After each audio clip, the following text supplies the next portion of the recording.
Hello. आज आप लोगों से कुछ बात अपनी शेयर करना चाहती हूँ। अपने घर पर या अपने घर की दहलीज उन्हीं लोगों को लांघने दें जो उस लायक हों,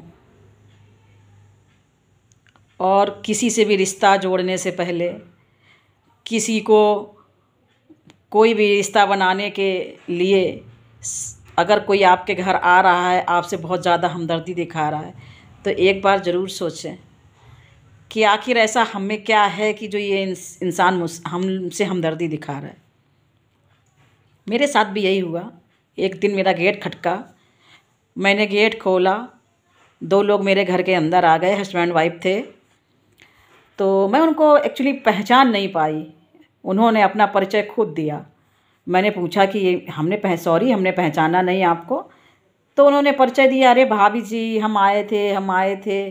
तब मुझे याद आया कि हाँ आई थी, मुझे याद आया कि आई थी।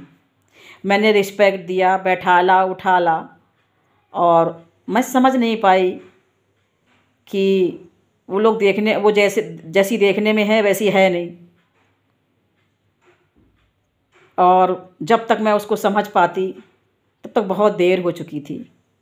जब मैंने फिर उसके विषय में पता किया, उसके गांव से, उसके रिश्तेदारों से, और जहाँ प्रेजेंट टाइम में वो जहाँ रह रही है उसके मोहल्ले पड़ोस से, तो उसकी औकात और उसका असली चेहरा मेरे सामने आ गया।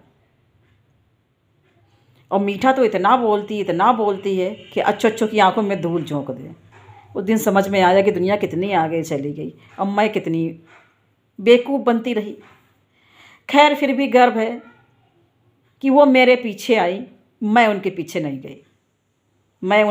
गई। जिस दिन से मुझे पता चला कि उनकी औकात क्या है, अपनी लाइफ से यूँ बाहर कर दिया। तो आप लोगों से बहुत कुछ आपके साथ ऐसी घटनाएं होती हैं कि जो अपने करीब में रहने वाले लोग ही करते हैं। हमारे यहाँ सावधान इंडिया, क्राइम पेट्रोल, CID, बहुत से ऐसे प्रोग्राम आते हैं जिनमें सच में सच्चाई दिखाई जाती है, फिर भी हम उन चीज़ों को देख करके इग्नोर करते हैं। तो मेरे कहने का मतलब यही था कि अपने घर की दहलीज उसी इंसान को लांघने दें, उसी को इज्जत दें जो इज्जत देने लायक हो, और जिनकी औकात हो आपके बराबर बैठने की। खाली दौलत से लेने से कोई औकात वाला नहीं बनता।